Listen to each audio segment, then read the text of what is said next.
So exam 2 is going to be posted today.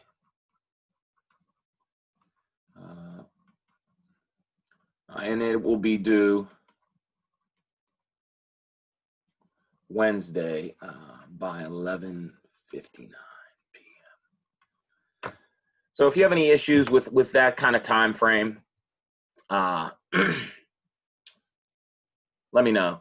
I also decided, you'll notice I didn't put the exam scores into Canvas yet. So what I decided I'm going to do is I'm going to, once I grade exam 2, I'm just going to take the better of the 2, and that will be your grade for both. I don't know, I'm in a feeling good mood today. Actually, it's not necessarily because today or you guys, but in my other class, the first test was such a debacle that I felt like for many of the students that I had to help them recover. So you're going to get the same gift that they got, although most of you don't really need it. But nonetheless, whatever you get for the higher score will go for both. So if you don't like that, I don't know. Complain. I don't think anybody will complain about that, though. So exam 2, the rules will be the same as the first one. The only thing I'm going to ask you is not to discuss it with other people. Whatever. So that being said, okay. That's important. What else did I want to say is important? Oh, okay. So the other thing I was going to say is, someone have a question? No. I'll pause just in case. Excuse me. Okay, so the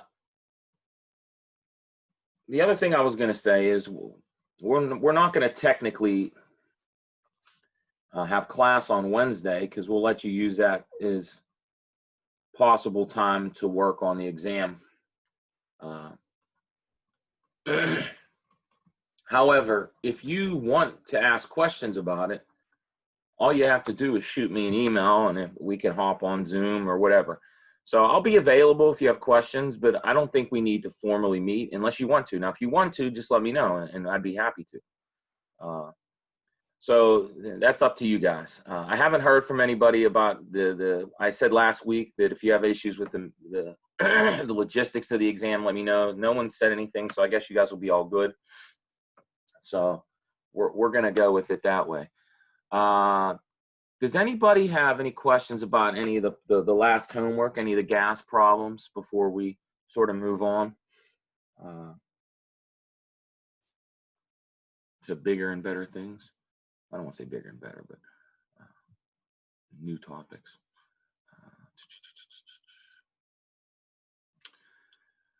All right, then. Let's move on. So we're going to switch gears to a sort of a different topic. So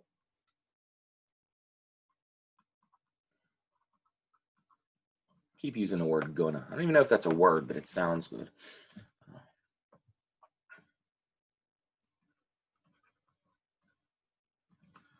So we're going to talk about electricity.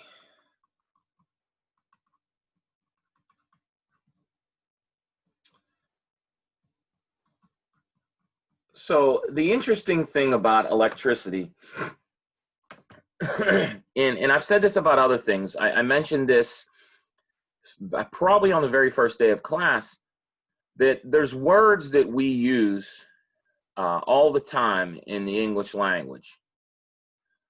I mean, there's no doubt you guys use the word electricity all the time, whether it's electric or electricity, or use the word power.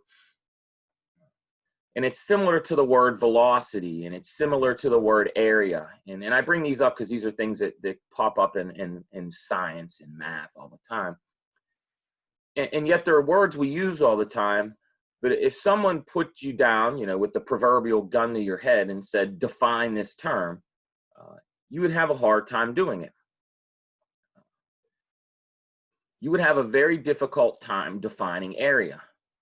Now, you might know how to define the area of a rectangle or the area of a triangle, but if I said define the word area, it would be a very difficult thing for you. When we talked weeks back about velocity, I mean, we've used velocity, heck, we even use speed when we're talking about gases. So we use the word velocity and speed almost in an intuitive sense, because like we drive cars or we see someone run playing sports and we think about, okay, that motion can be quantified somehow. And then we notice that if two people are in a race, one person gets to the finish line quicker, so we quantify that. But if we really sit down and on a piece of paper, if we wanted to write out the definition of velocity, most of us couldn't. And in fact, unless you study calculus, you can't, because you need these ideas from calculus to properly define velocity. So what we do in a class like this, where we don't expect the learner to understand calculus or know calculus yet, what we do is we have to sort of fudge a definition. We talk about average velocities, and then we use these ideas that aren't quite precise, but they're good enough because we have intuition. So the reason I bring this stuff up is because in very much the same theme, that's how we're going to study this idea of electricity. If I said to you right now, all right, everybody, you have 40 seconds to write down your definition of electricity and email it to me, what would you write? Obviously, you can Google it. What is electricity? But it's actually a much more complicated thing than that. We know it's, you know, we plug something into the wall and we can watch TV, or our phone works, or, you know, a medical device works. However, we never quite think about how it works or what's happening. Well, maybe some of you do, I don't know. And even if we're gonna do today, we're gonna try to explain it in some simple terms. It's gonna seem, you know, I don't want to say hand wavy, but in many ways it is hand wavy. So anyhow, with that sort of as the preface, that's how we're going to start this.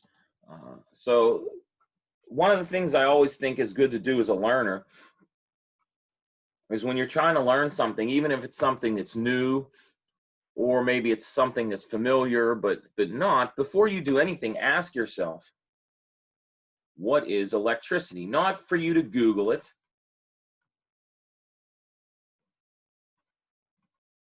Not for you to think of what you're going to write down on a test, but in your current state of mind on July 13th, 2020, what is electricity? What does it mean? You've used the word before. I just complained yesterday because my electric bill was $160, so I was using the word. We all use it, but what is it? And I think it's important. Oh my God, my voice just cracked. I'm like a 12-year-old boy. I don't know what it is. And when I come down here in the morning and then I talk, it's like, what is happening? It's not like I just got up either. I've been up for over an hour. As the light beams on my forehead. Okay, so anyhow, not to get off topic, but I think it's important, no matter what you're trying to learn, whether it's this class and whether it's something that you want to learn because of your own curiosities, or if it's something you're trying to learn because you need to learn it to pass a test, or you need to learn it for whatever reason, I think it's important to ask yourself, sort of take a baseline test, I guess to steal some ideas from your profession, what is your baseline thoughts on electricity? And then you can compare that to different things you read, or the stuff that I blabber about, or different ideas that come to you if you're working out problems on electricity. So I hope you keep that in mind. And the other thing I'll ask you to keep in mind is, look, it's very similar to the other things we talked about. I keep making this sort of joke about you you know, when you're using a needle or an IV on a patient, you're not thinking about the speed of the fluid moving through the needle, right? But now you know how to calculate it if you wanted to. And very much is the same here. You're using electrical devices all the time, whether it's at home or, you know, it's at your job. And it's very rare that you're going to be asking certain questions or thinking about the types of, you know, textbook problems we'll do in here. So, you know, keep that in mind, you know, like, you know, when you're doing these. Well, the one subtlety, I guess, with electricity is if you're not careful, it could be very deadly. And again, I guess if you give too much of the wrong medicine to someone, that could be deadly as well. Anyhow, so it begins. So,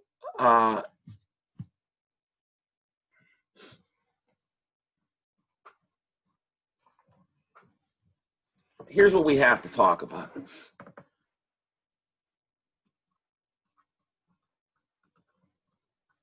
So to begin to even attempt a definition,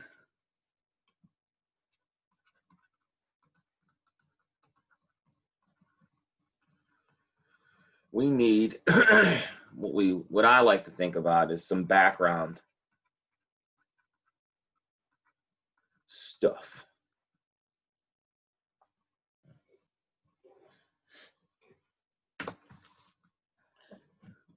So if you go and ask the Google machine or any web browser what electricity is, one of the first words that's going to pop up is this word charge. And I always found it funny that, like, a simple definition of electricity is, well, a lot of people say moving charges. And I find that interesting because if you don't know what a charge is, and that doesn't make any sense to you, it almost sounds like a fake definition, you know, just like when you ask someone, what is the definition of the boiling point? And they go, the temperature when water boils. And I'm like, well, you can't use the term in the definition. That doesn't make any sense, logically at least. So,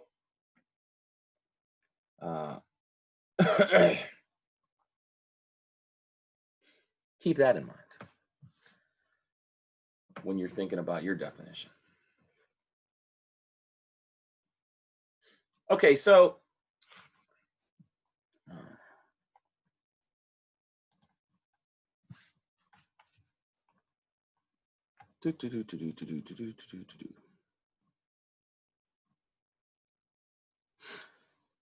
okay, so what we need to do is we need to talk about what's called electric charge.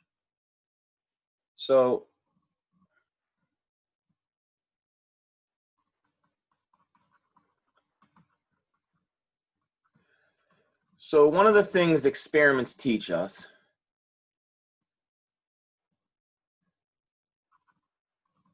is that matter has a certain property.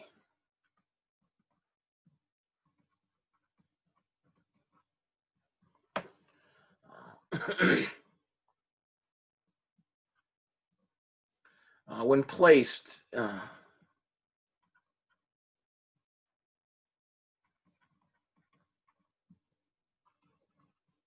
so if we take a piece of matter and we place it in what's called an electromagnetic field,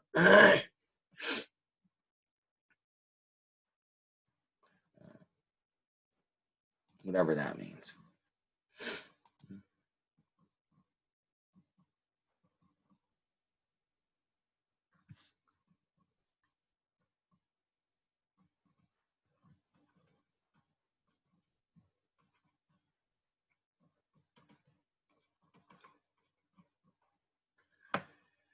So we realize that in our universe, there's these certain things that push and pull from each other.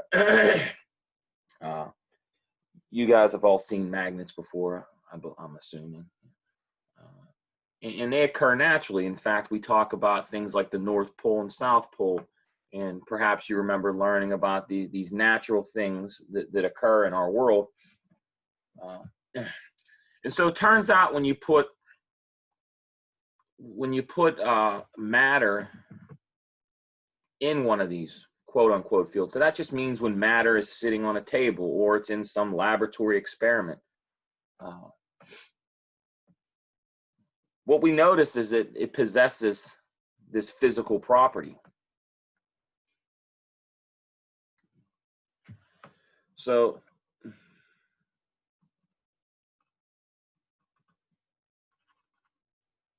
what we do is we call this property electric charge.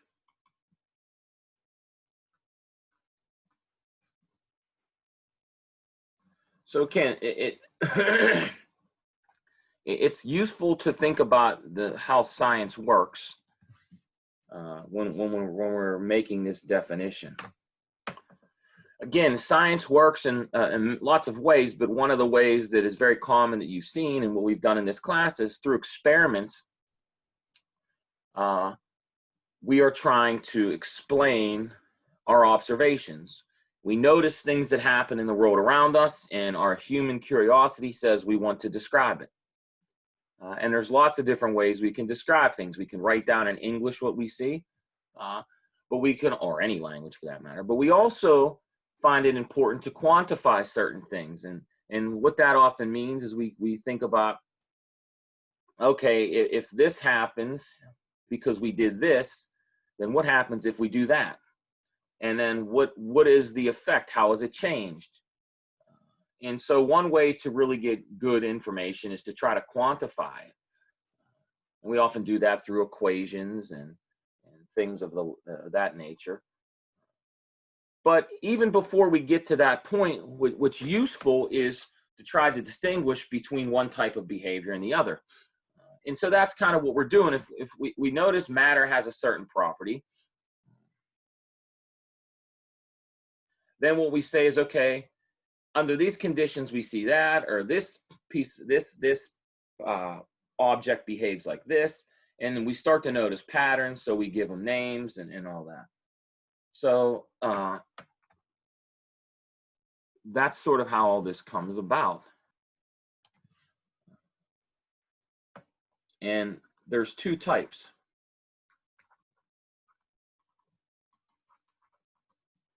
And these are probably words that you've heard before at some point in your life.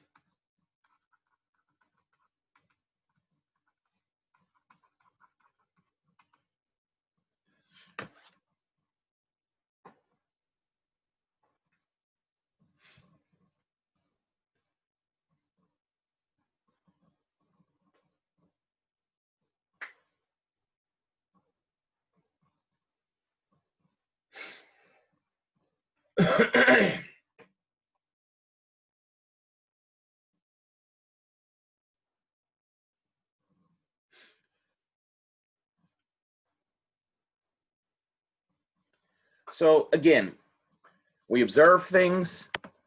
We notice that there's sort of two patterns. And so we give them names. That would be a good name. That'd be a good question. Who decided to call them positive and negative?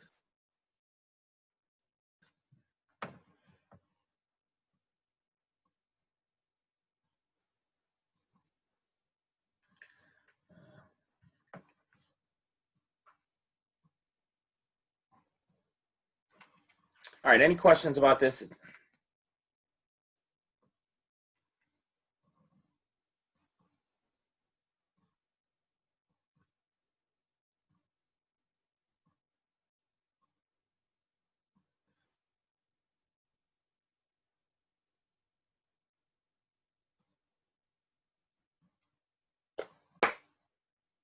Okay.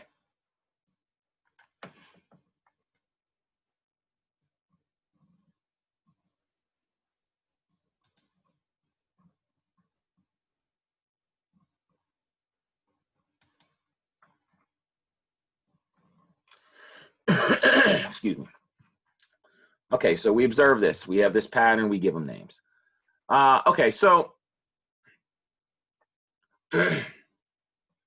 a couple things that are important to note about electricity before we get into more detail.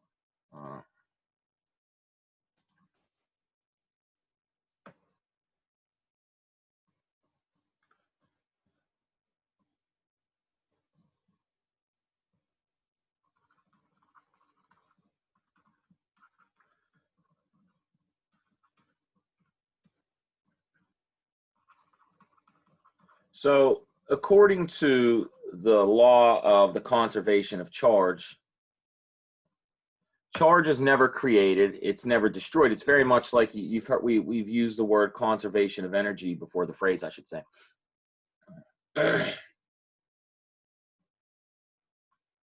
So if we are going to go with what experiment tells us,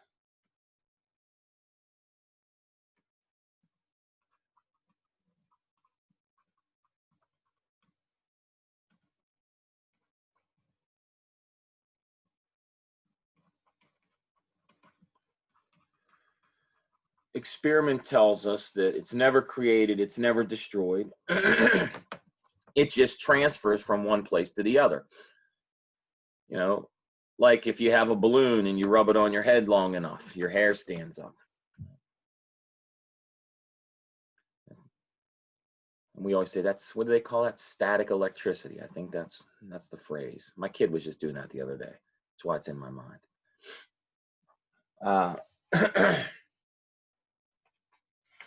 And if you do it long enough, you get it, rub it fast enough, and then you touch someone else, you could shock them, right? Or maybe, I guess the other good thing you would, not good thing you do, but the other example of that is kids will walk with their feet and rub them on the ground, the carpet, real fast, and then you have that.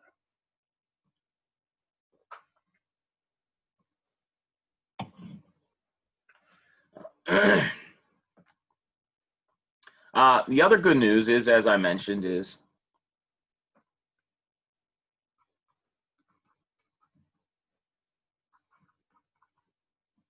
I'm having trouble spelling today.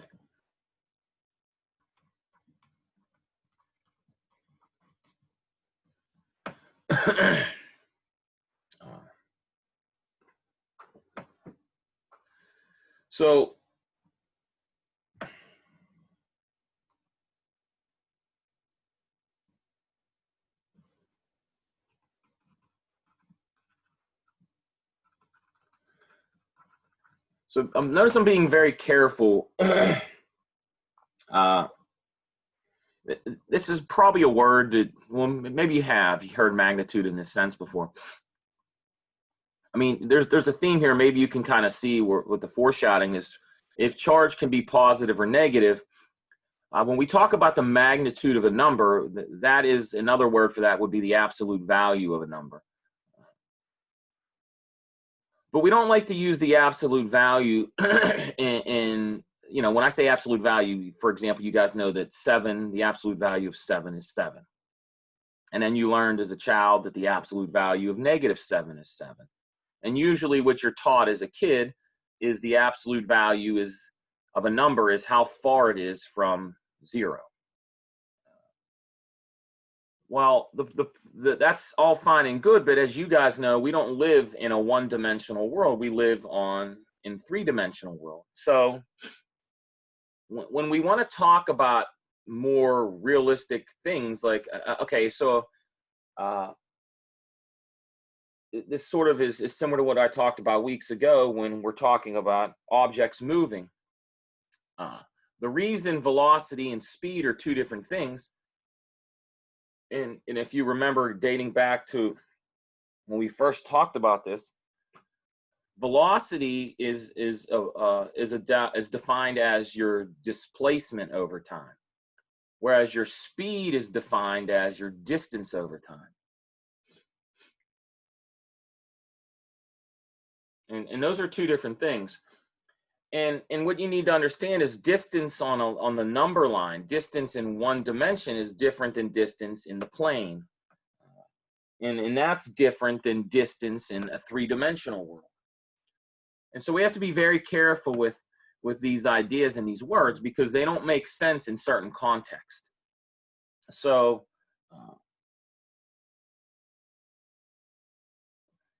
the correct way to write down what we're going to say now is that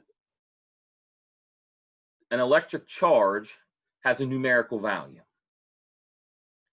And this numerical value can be positive or negative, but that means the magnitude of it is going to be positive. So anyhow, its magnitude is this.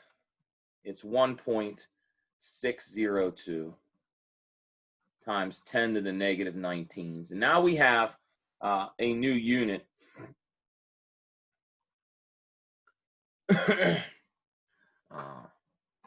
which is called a coulomb.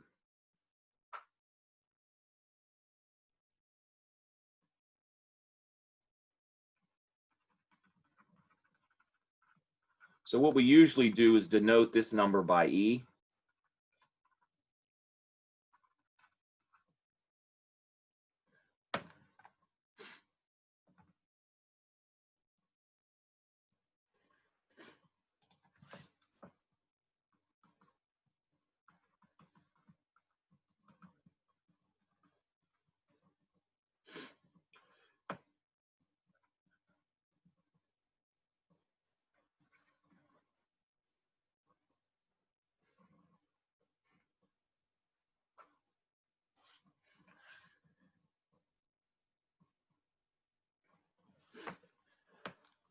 So coulomb. So it's named after this guy. He was, I believe he was French. You can Google Coulomb. I'm sure you can learn all about him.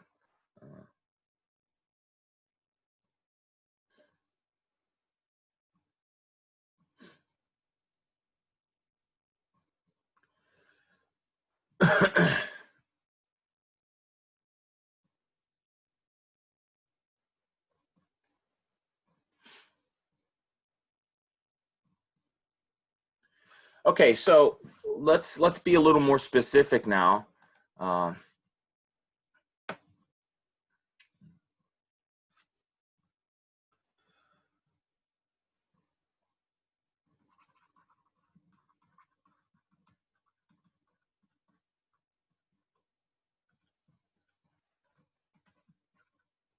So what does it mean for charge? We say that there's positive charge and there's negative charge, but what does that really mean? We're being very generic, very bland. But charge is carried by particles. And it's important to understand that these are what we call subatomic. So I always like to say that it's really, really small. And depending on how much chemistry you know, I mean, let's think just real basic. These very basic models. You have a nucleus, and you think of it as, I always like to think of it as the solar system. You have the nucleus, like the sun, and then you have these planets and moons, and you can imagine that these things are moving around the nucleus.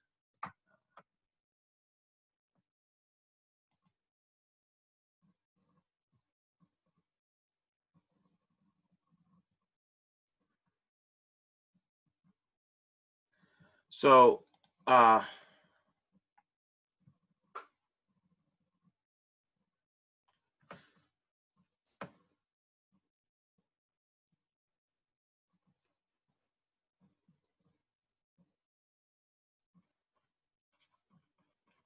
so the particles that carry negative charge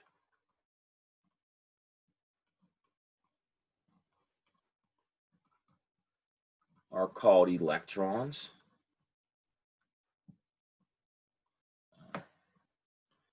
And of course, positive charge, which is the other charge,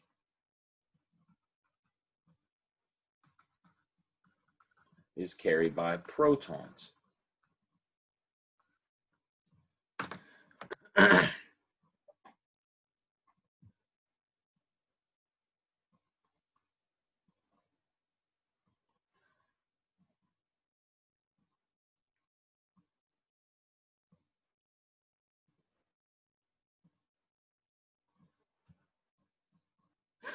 So, in a very basic sense, the way you think about it is if you have some matter, you know, an object, a solid, whatever, gas, liquid. If there's more electrons than protons, then we say the charge is negative, and then vice versa. And then if there's an equal number of protons and electrons, then we say it's neutral. So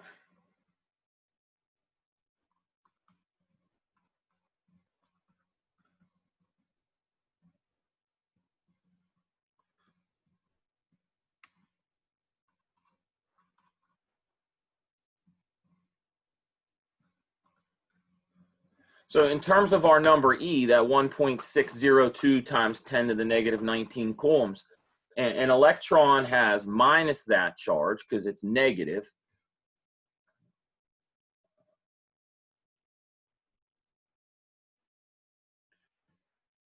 And then a proton has positive that number.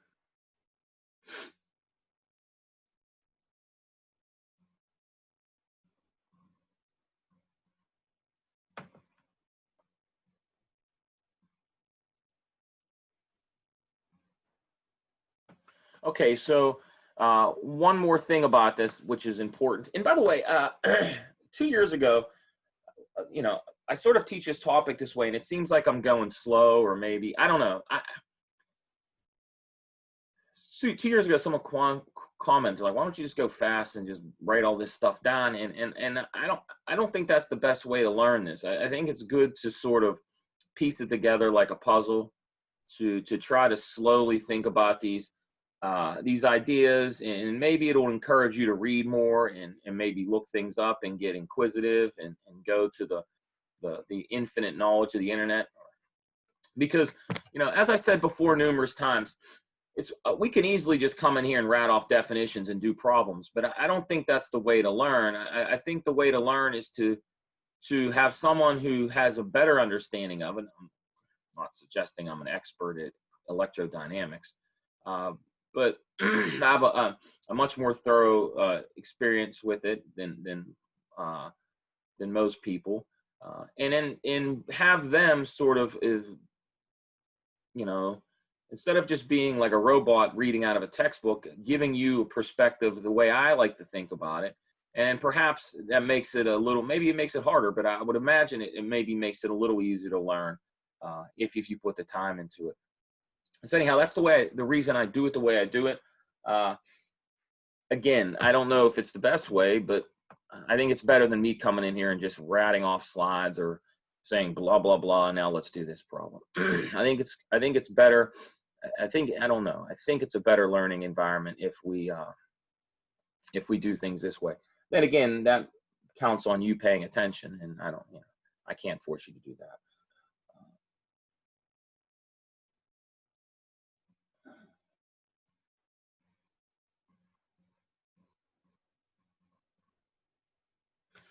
Okay, so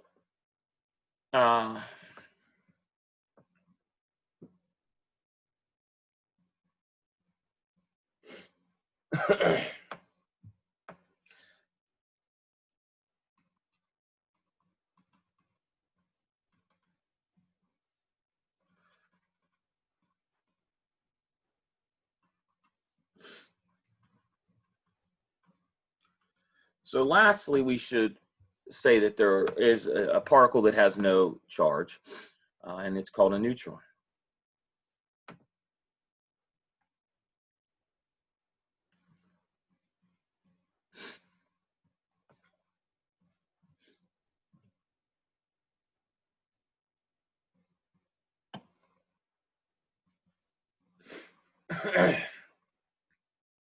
Okay, so here's what we know through experiment, and so experiment tells us this, and so we try to once again quantify it. So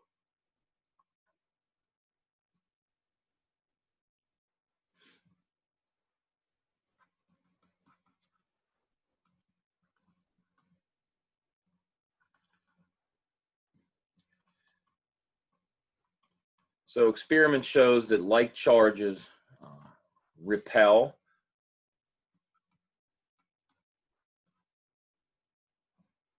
and opposite charges attract.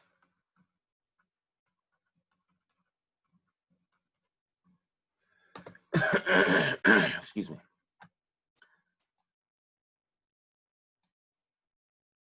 So if you have two positive charges near each other, they want to push away. If you have a positive and a negative near each other, they want to come together. And the question is, how do they want to come together, or how do they repel?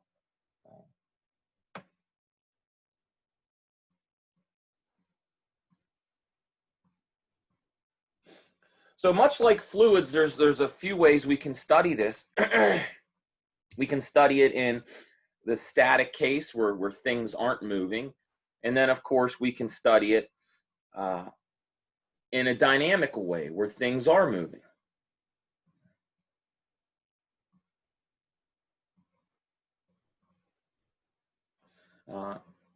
And so what we know is if, for example, we take two particles and we fix them, we can quantify, there's a force generated between the two. And we can quantify that. And then we could say, okay, that's simple. We understand this sort of scenario. Once we look at that scenario, then we say, let's fix them. And then I'll release one. And then what happens? Does it collide with this one? Does it repel away? If so, how quickly does it do it, or how fast? What is the speed? What if I take 10 of these fixed particles and I release them? What happens? So again, once you see it, once you see it, you didn't see it. Or maybe you have. Maybe you took a physics class before, and this is all boring to you. And you've done these experiments. I have no idea. But what I mean when I say once you see is you see the theme again.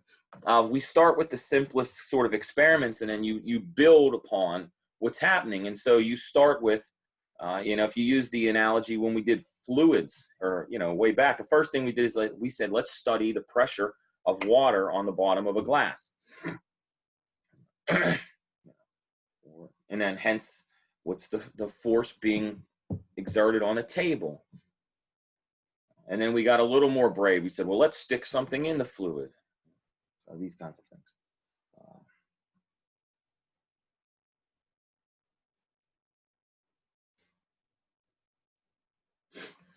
So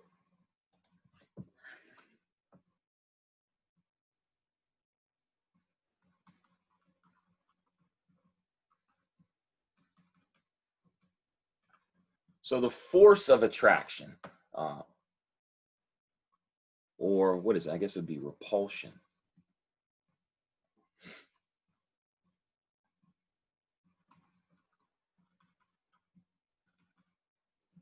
Is called the electrostatic, creatively enough, force.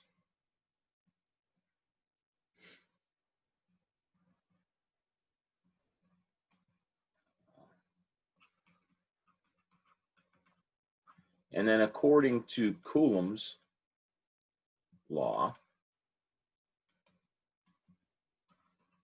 it satisfies. Force equals what? Well, some number k, which we're going to define in a second.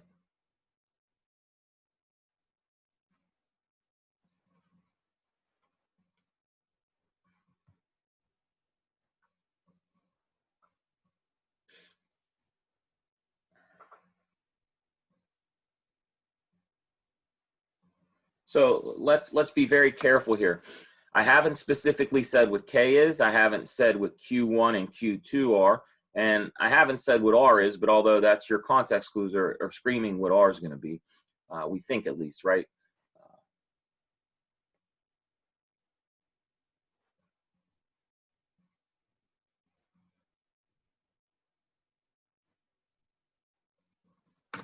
So let's be very clear and set this up.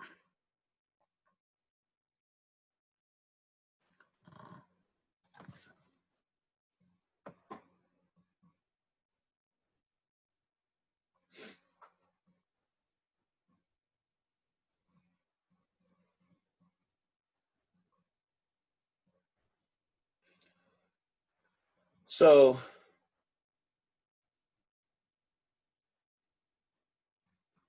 the absolute value of Q sub 1 and the absolute value of Q sub 2, this represents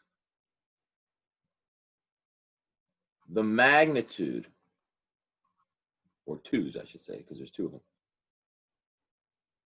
of two fixed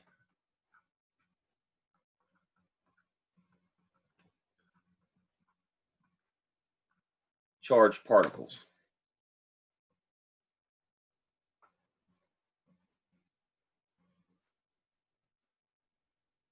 So again, you might say, well, how do you fix the particles? Well, we have devices and apparatuses. Remember, you have to imagine we're in a, you know, in a laboratory. We're in a fixed, controlled environment.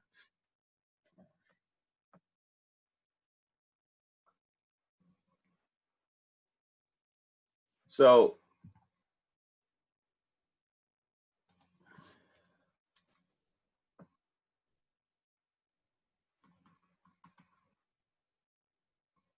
I shouldn't say this. These, and this is important to do for units. So,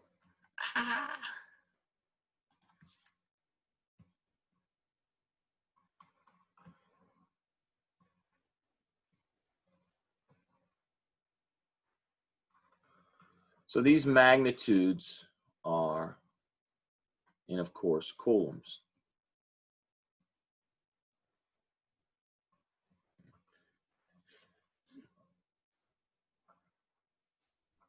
So R equals the distance between Q1 and Q2 in meters.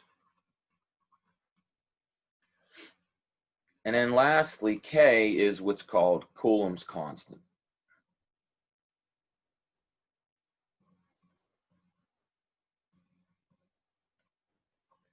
What is Coulomb's constant? It is 8.99 times 10 to the power 9, I believe. I'm going to have to look it up because I don't remember. I think it's that. And then what's interesting, again, I've said this since day one. No one's, I guess, I don't know. I don't know what the expectation is of you as students, should you know all these units. But I always like to think of the units as a game, as a puzzle. If my equation has, in the numerator, if I go back to it for a second, Q1, Q2, the magnitudes, we know those are in coulombs. So I have a coulomb times a coulomb over here. That's coulomb squared. And I have downstairs, I have a meter squared. Now remember, what is the unit for force? Well, the unit for force is newtons. So in order for all this to work out, Coulomb's constant must be in order, the units, Newton meters squared over Coulomb squared.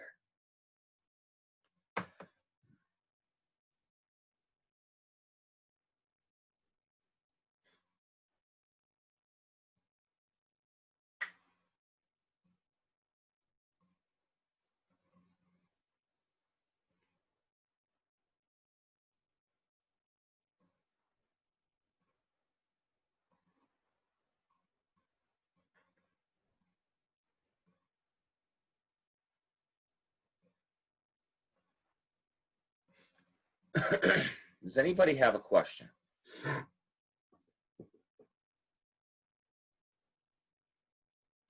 So if we just draw a little schematic of what we mean by all this, it can be helpful. So let's use black here.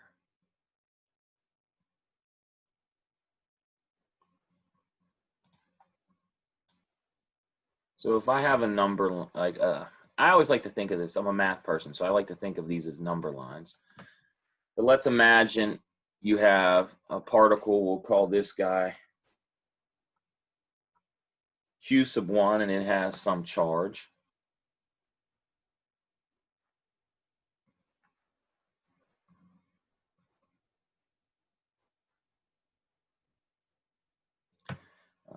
And then let's call it, we'll give this guy a different color. Let's say this is Q2. Now remember, these creatures are fixed.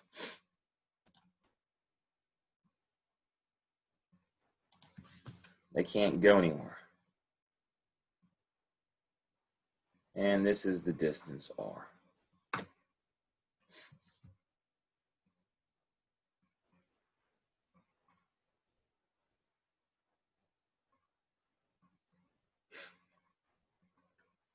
So perhaps I wasn't super clear about this. It just dawned on me. But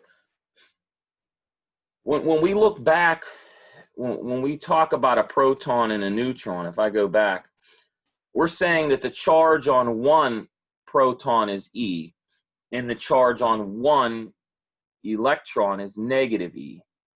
And you might say, huh, what are you talking about? Well, if you come here, we're talking about, so if you put it in perspective of this particular problem,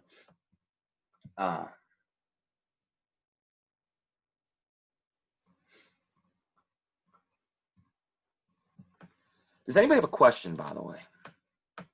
Comment. Are you bored? Are you tired? Are you ready for whatever it is, Monday morning fun?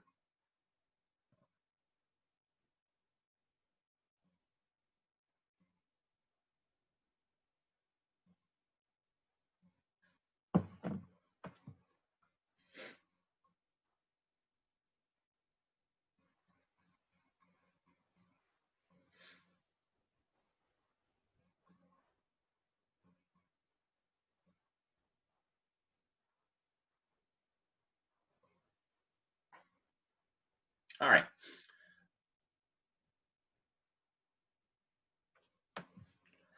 Let us proceed.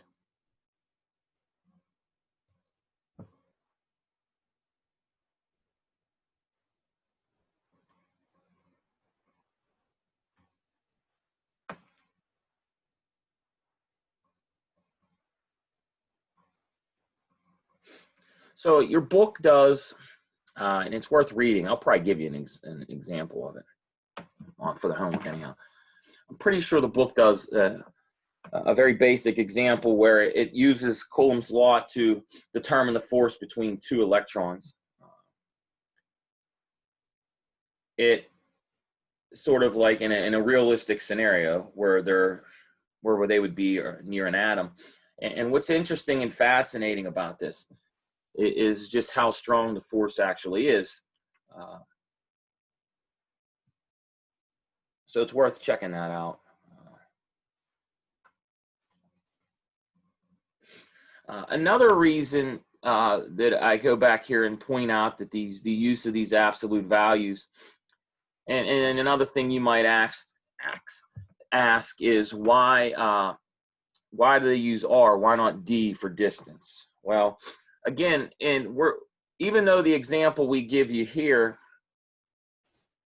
is on a line, it turns out that Coulomb's law is used in 2 dimensions and in 3 dimensions as well. What I mean by that is, why do we see R there? Well, R is really, we think of that as the distance between another way of thinking of, okay, let me rephrase that. That didn't make much sense. Imagine an experiment where we suppose we have one particle at at some spot which we call the origin. And then we have all these other particles that are fixed, but then we release them. Well, remember, to describe if I wanted to describe, my position right now sitting in this chair with some object in the room I'm in, I need the language of vectors to do that. And so that's why some of this notation seems a bit overkill instead of just using letters, because in general, these things apply in a much more realistic setting, a 3D world. So I don't know. Oftentimes students will ask me, why do we use this letter, or why are these absolute values here? Well, again, you have to remember that if maybe you don't know this, I don't know. But if I have 2 objects and I want to describe how I'm located in this room compared to a picture that's on the wall with reference to a picture on the other wall, the way to do that is I have to use vectors. And when we put absolute value bars around vectors, what that tells us is to find the length of the vector or the magnitude of the vector. So some of you may have no doubt learned about that stuff maybe in a high school course or a college course, but it's probably been a long time ago and you don't remember it. But that's the reason for this notation. And by the way, another fascinating thing about this equation is how similar it is to the force of gravity between two objects, if you remember what that looks like. So I don't know. Ponder it, read, learn.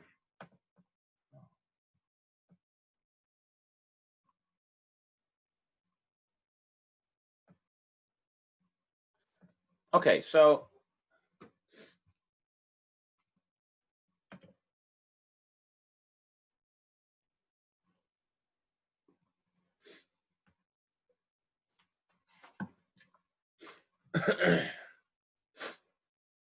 okay, so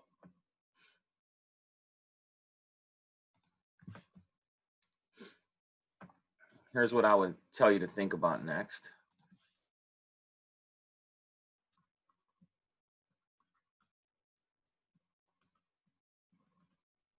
So what happens if we keep, say, Q1 fixed and release Q sub 2?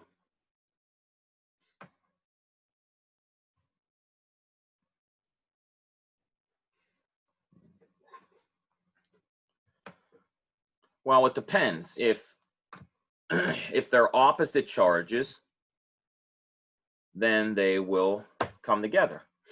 If they are the same charge, then they will repel. So that means Q2. So the way to think about it would be like this.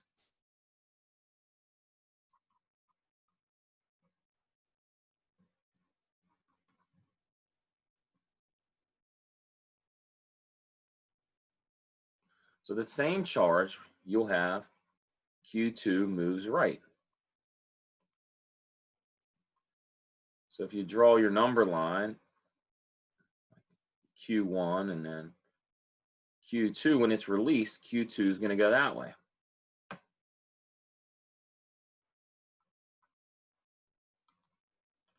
They're opposite, Q2 moves left.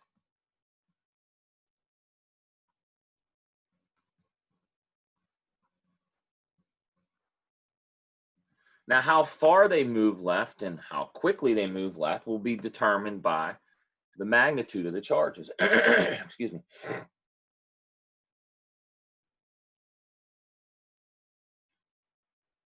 But there's a force created.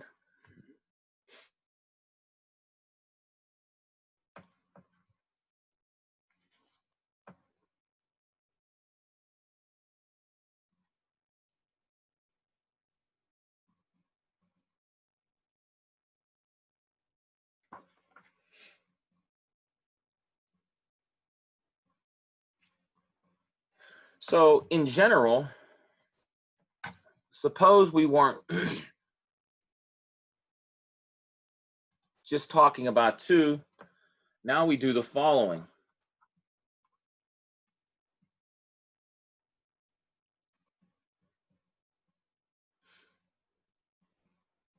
So let's give this guy a name.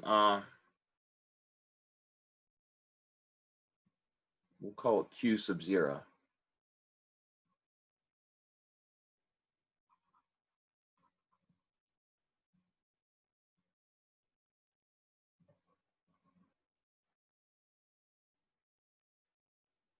And then Q sub 2.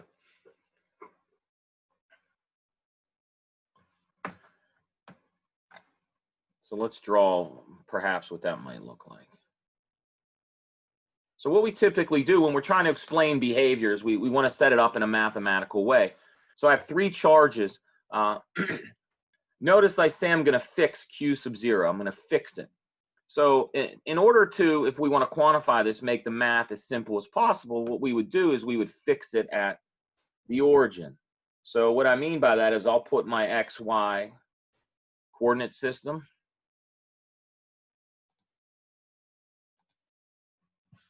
So we might think about, again, going back to your fun days in math class.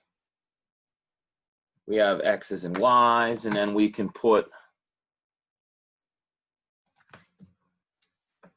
so here, let's put our Q sub 0, and it's fixed. And so let's put q sub 1 right here.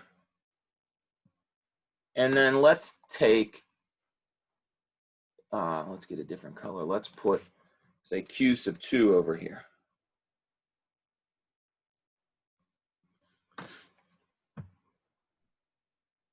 So the one observation I want you to think about is that q sub 1 is closer to q sub 0 than q sub 2 is.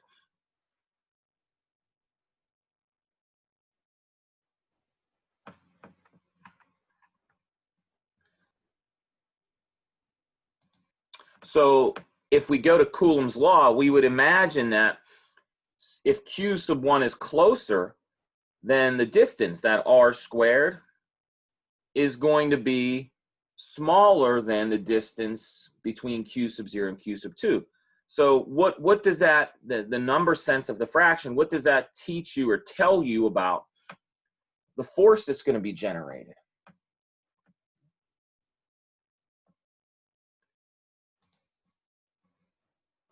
So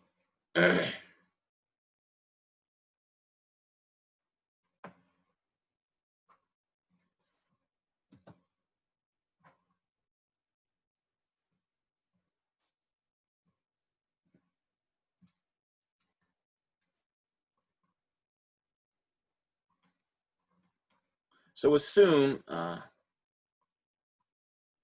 Q1 and Q2 are opposite.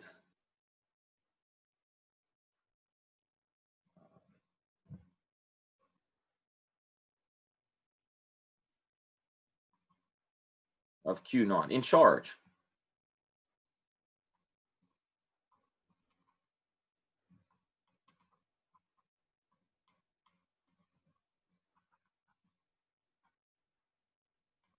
So then we're going to have a force generated. Now, since Q sub 1 is closer, we imagine that that force looks like this. It's going to be stronger.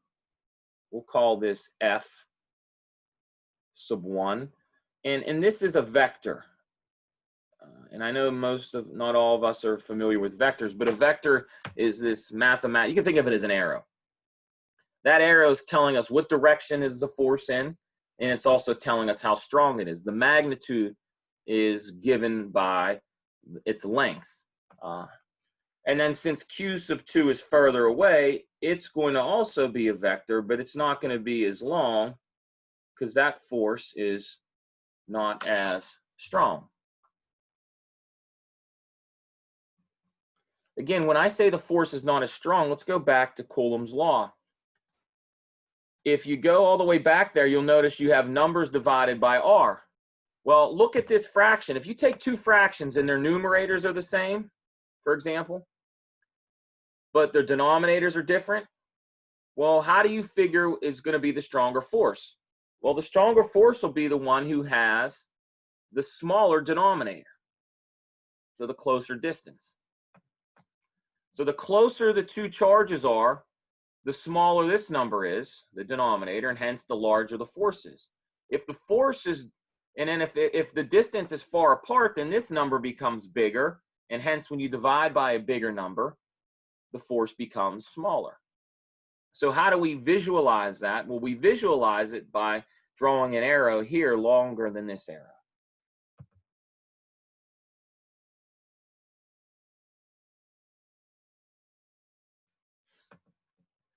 So, and what we call this is, and this is a very important idea, so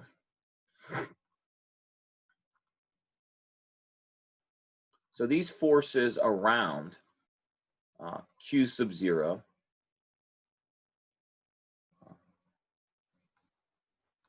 are called a force field.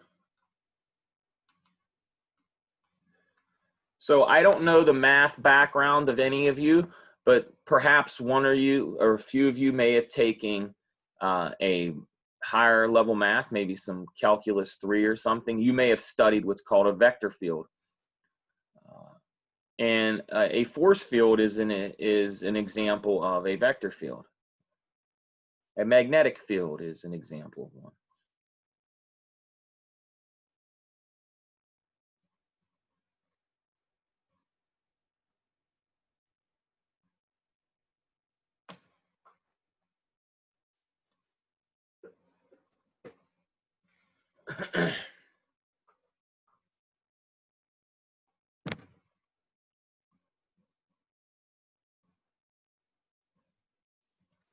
And by the way, no one yelled at me yet, so I'm going to have to stop.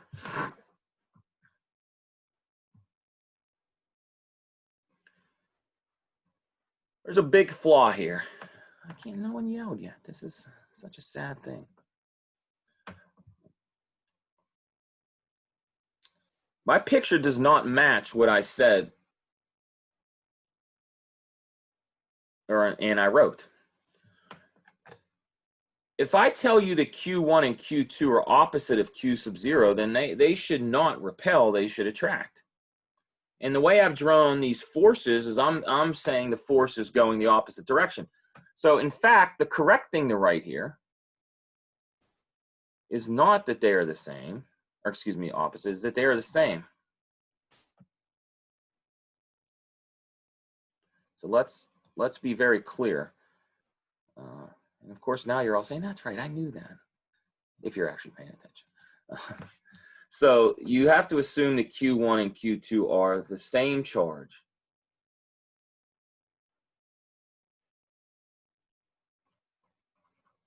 That's Q sub 0. So assume they're both positive or both negative.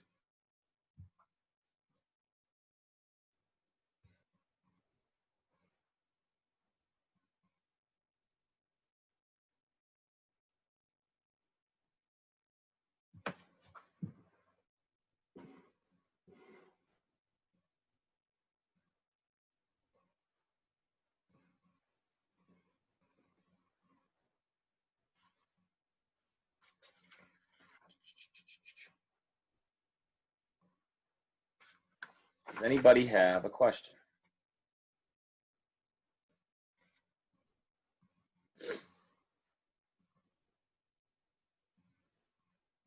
So the way you could think about this is you could think that Q1 is feeling a force from Q0, and we're showing the strength of that force by the length of that arrow. And then Q2, since it's further away, is not feeling the same strength of force. So we represent that with a smaller arrow.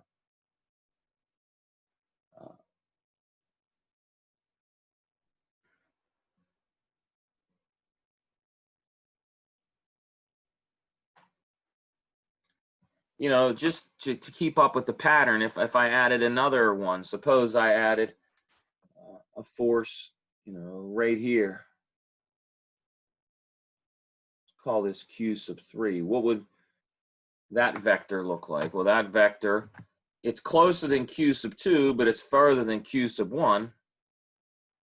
So if I wanted to try to draw an accurate depiction,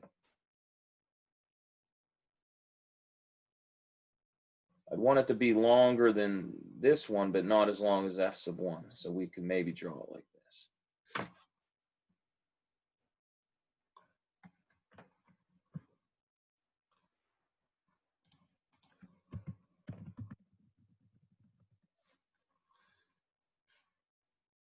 So if you want to see some other pictures, a nice thing to do here is to go to the Google machine and Google electric field and then hit images, and you'll see all kinds of pretty pictures, and it helps. I think it will help explain these things.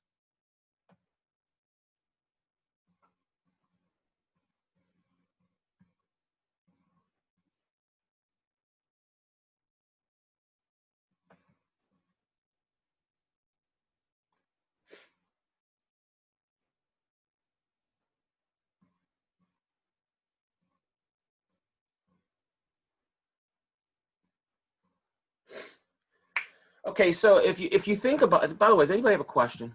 What time is it? 10:10. Oh, craziness. Time flies when you're having fun. If you're having fun.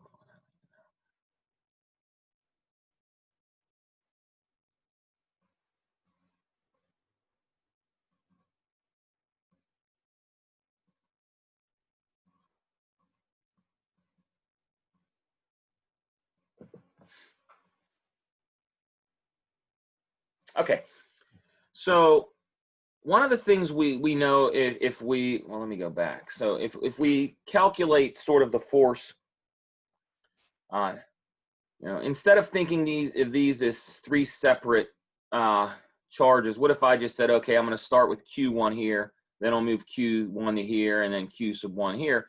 And what we realize is that there's some nice, like, numeracy, some nice simple arithmetic happening. And it suggests a more simple way of quantifying what we see in the picture. So, for example, what you'll notice is that the forces F1, F2, and F3, there's a pattern that's happening. And so what it suggests is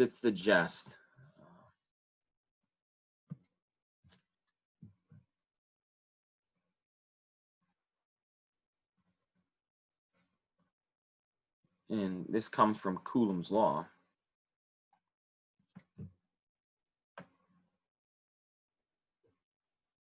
So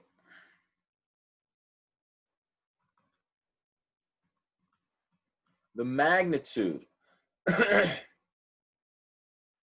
of each force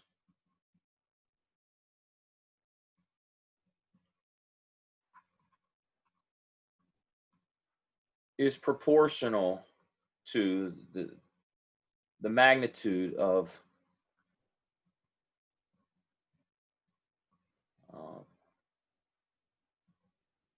each charge. So a mathematical way of thinking about this is that just means we're carrying around extra information that's in many ways redundant. So there's no need to do that. So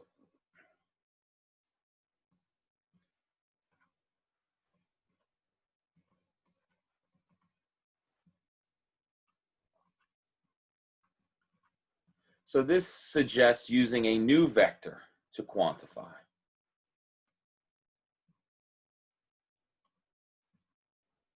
And this is called the electric field.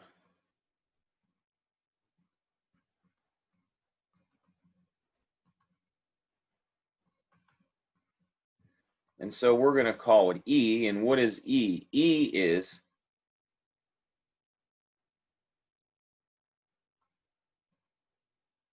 I don't want to use that notation. It's the vector F, which is from Coulomb's law, but we're going to divide out the redundancy. So what's the redundancy? Well, it could be Q sub 1 if you wanted, Q sub 2, whatever.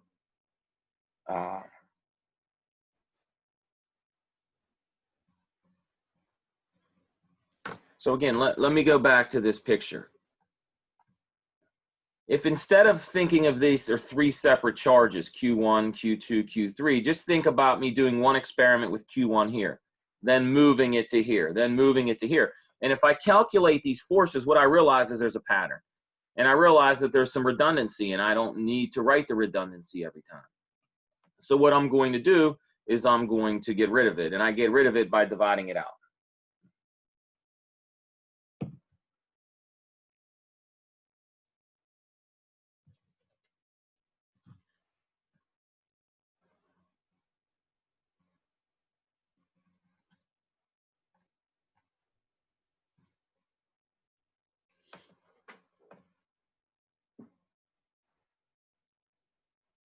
So the best way to think about this is a, what makes this more useful, and again, it might take some thought on your part.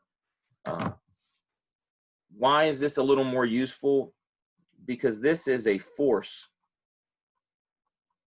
per unit charge.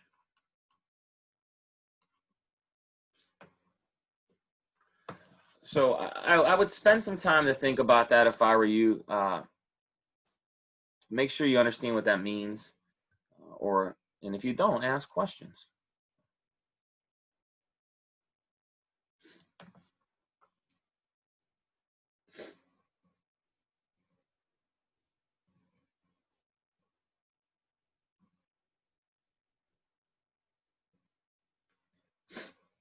All right, so does anybody have a question, comment?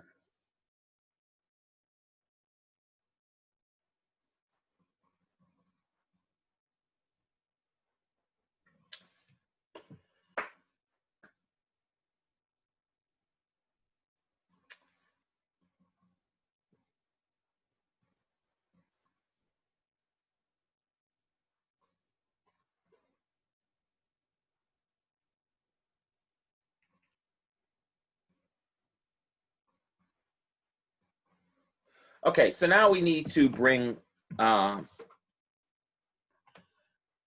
some dynamics into this. So if we think about what I've said so far, I go back to this picture. You have some charge Q sub 0 fixed. And then we're going to take some other charge Q sub 1 and we're going to put it there. We're going to fix that as well. Now a force is created. I don't want to say created, it's a bad word. But there's a force that we have by given and quantified by Coulomb's law, which says, you know, Q1 is feeling a certain force from Q sub 0. And then if we move Q1 to another position, we'll call it Q sub 2, it feels a different force. And then if we move it to some other position, Q sub 3, it feels another force. And so what happens then, what happens if we let Q sub 1 move? Well, if we release Q sub 1, we think intuitively it's going to move along that arrow. And so if it moves along that arrow, if we release it, then it has kinetic energy. And then by the law of conservation of energy, that means if it's being fixed there, it has potential energy. So again, what we're saying is if Q sub 1 and Q sub 0 are fixed, there is potential energy.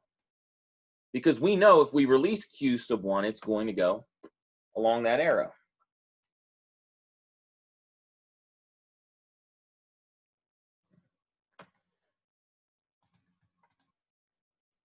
So that's what we want to do.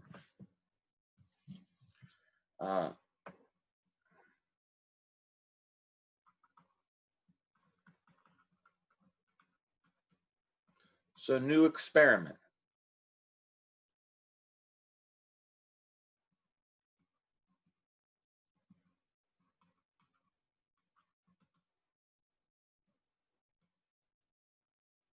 So let's keep the same picture, but release Q sub 1.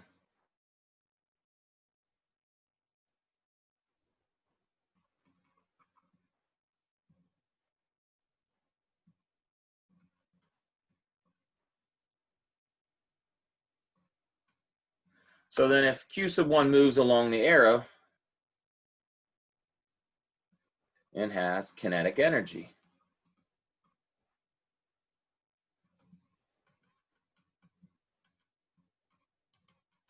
Thus, if fixed, it has potential energy.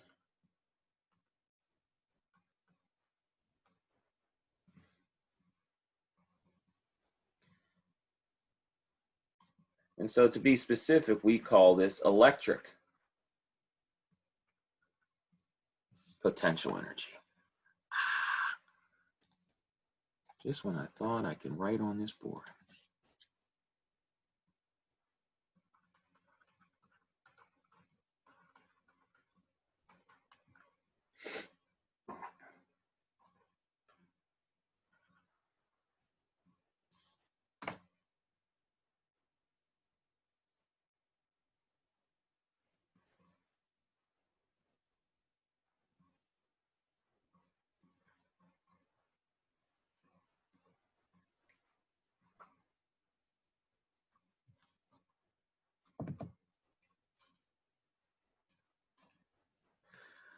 So it turns out that electric potential energy is similar to the force given in Coulomb's law. So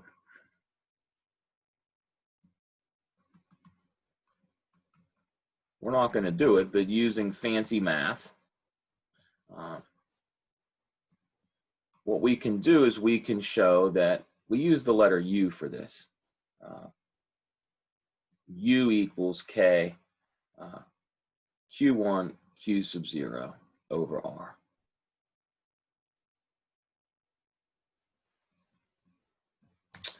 So this is the electric potential right here, U. Why they use U, I don't know, but that's what the books use.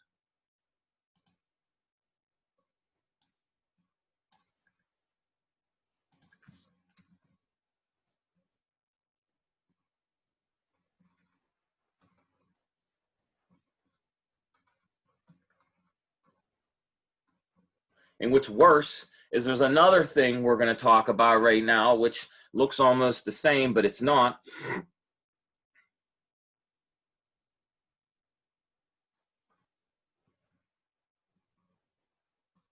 And then this is all, it's very confusing the first time you start learning about this, because this looks like Coulomb's law, only you don't see the magnitudes and you don't see a square downstairs.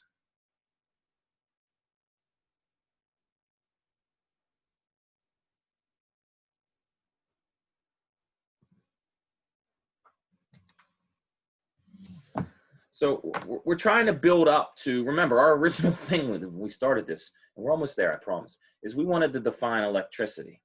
And so we're building to that.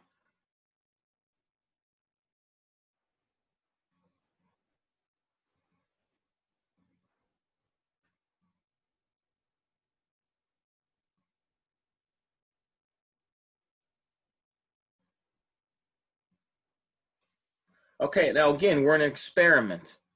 So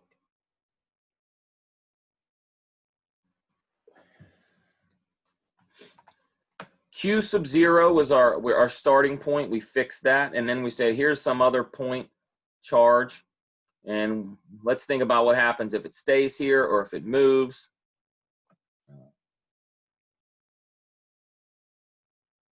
And then we realized that since there's this pattern and it can be, the problem changes if I move my point from, say, Q1, and then maybe I move it somewhere else called Q sub 2, move it somewhere else called Q sub 3. So what we realize is what's more important is what are the properties of the original guy, the guy at the origin. So we're trying to sort of quantify how that guy, that charge, affects everybody else. So in light of that, it's useful to look at another quantity.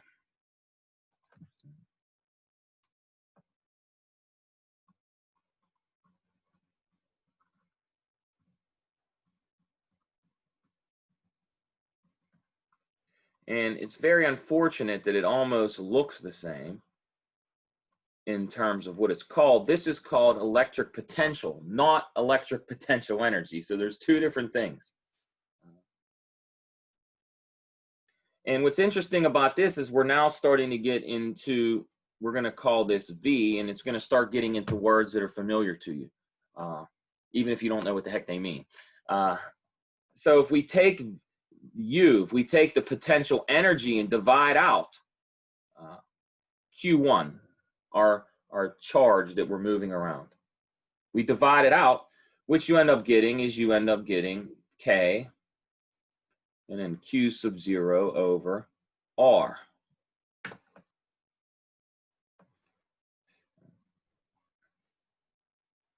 And note the units here. And this is important because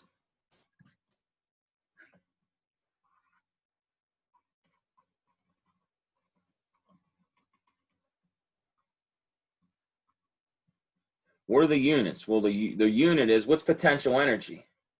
Well,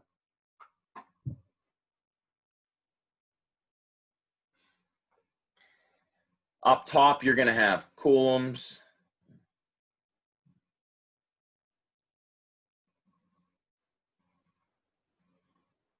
Well, okay, actually, I said that backward. You don't have coulomb. What you have is what? You have a joule up top and a coulomb downstairs.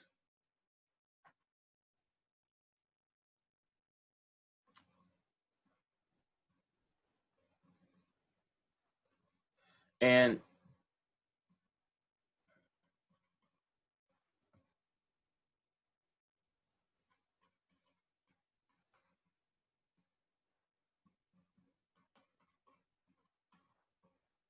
so there's a name for this.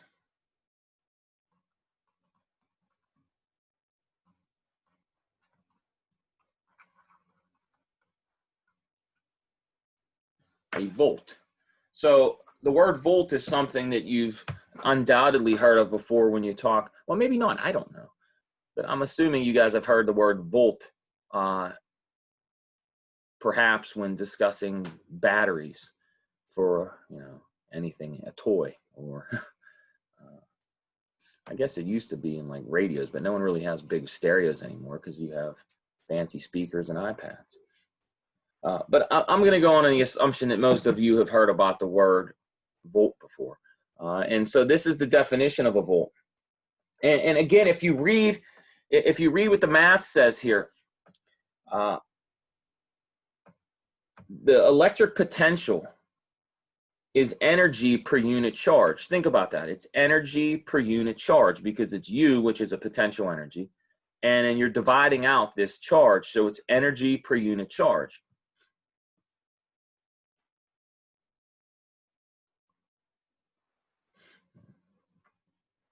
So you have two very similar named things. You have electric potential and you have electric potential energy. They're two different things. So you have to be very careful.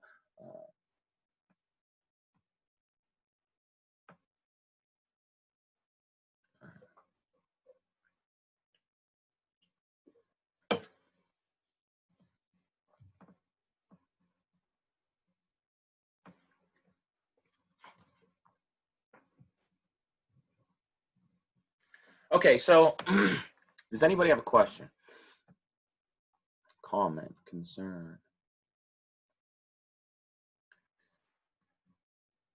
All right, so again, let's sort of backtrack before we tie a ribbon on this, because I want us to, I don't want you to think that I'm just babbling a bunch of stuff and then it doesn't have a purpose. So our purpose originally was, let's talk about electricity. And so, in my opinion, the correct way to do that is to first discuss charge. And the reason for that is, by definition, electricity is the idea of moving charges.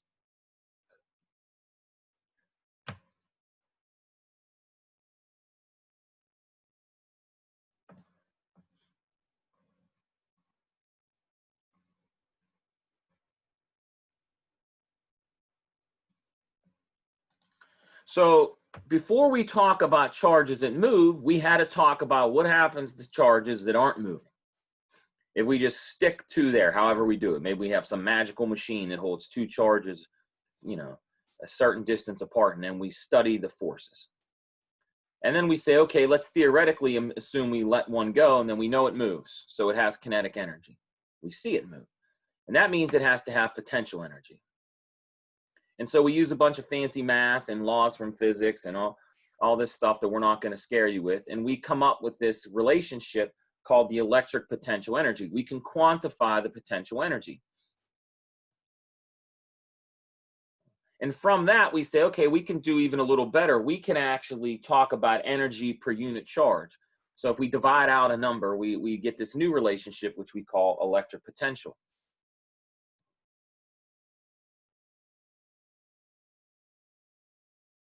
And so now we have the sort of the building blocks necessary to do what we want to do. And that's what we're going to do right now.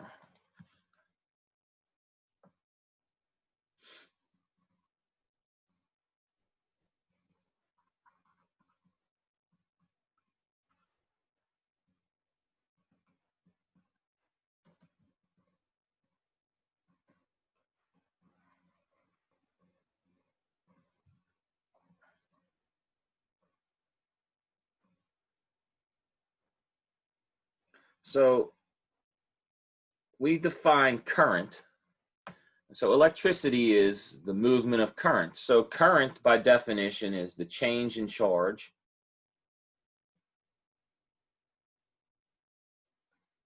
divided by the change in time, which in symbols we typically write as this.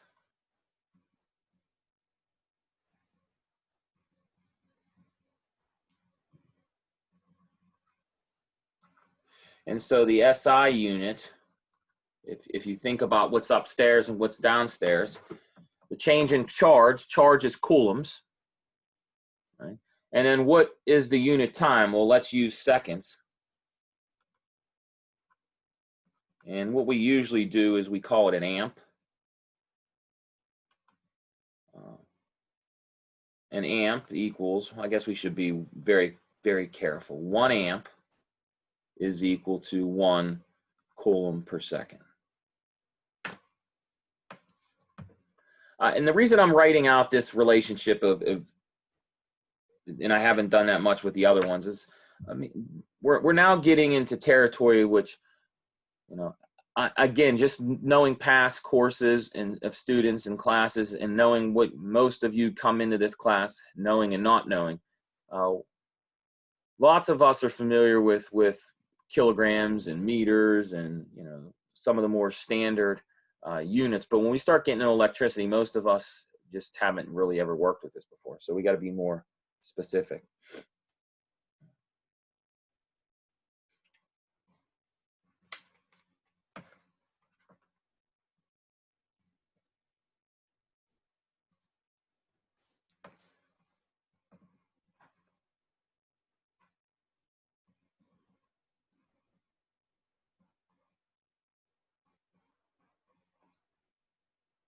Okay, so does anybody have a question or a comment? Yes, to just say anything. We're not. How many peasants are with us? There's 5 of you today. Where's everybody at? Oh my God, this is terrible. Yeah, my ways have waned on you all. All right, so more cool facts. We're almost done, I promise. I promise. But we don't have class Wednesday, so you can't be too mad with me right now.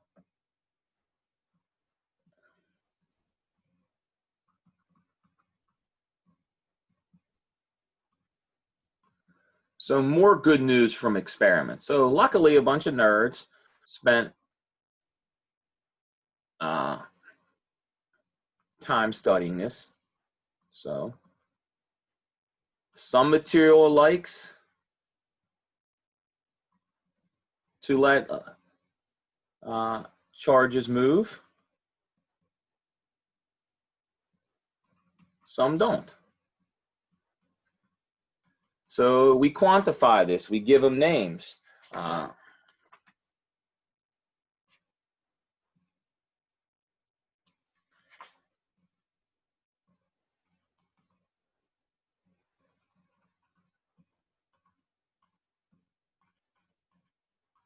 So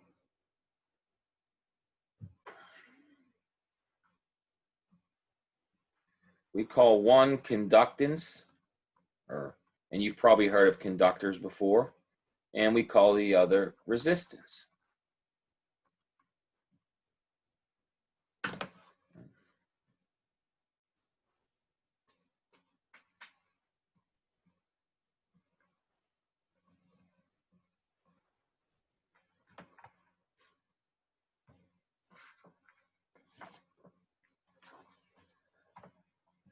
So what's nice about this relationship is this legend named Ohm decided he was going to study it, and a bunch of other people did, and then probably he was very smart and got good information from all these other brilliant scientists. And Ohm came up with a very nice relationship, which unfortunately for me, I had to learn this, like, I don't know now, 25 years ago, maybe a little less, 22 years ago. And I've never forgotten it. It's a weird thing.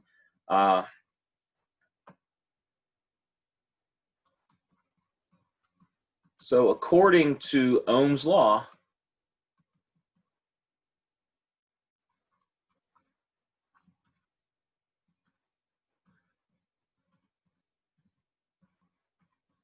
I like to call it beautiful. It's a beautiful relationship.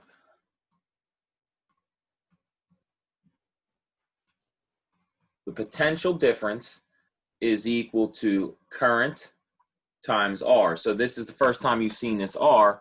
So here, R is the resistance.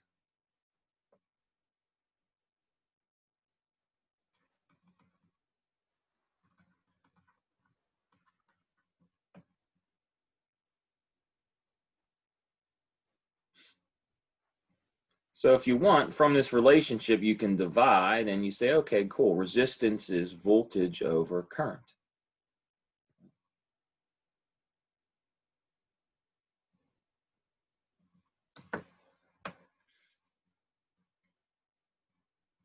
Now you'll notice that I said something very clear here. I said, according to Ohm's law, we have the following beautiful relationship.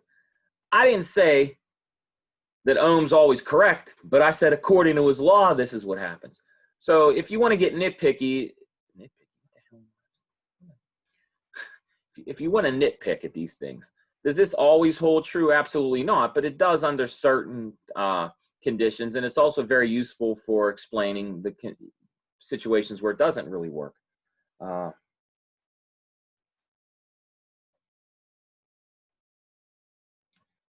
So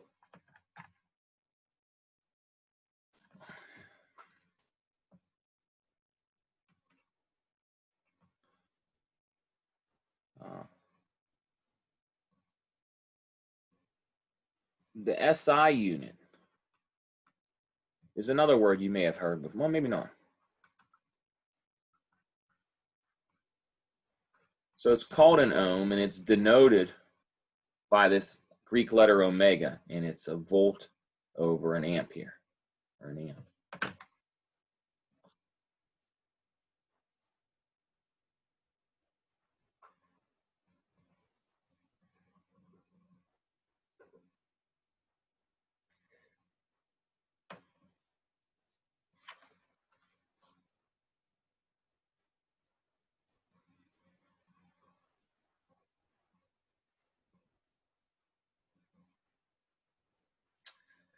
Okay, does anybody have a question about this?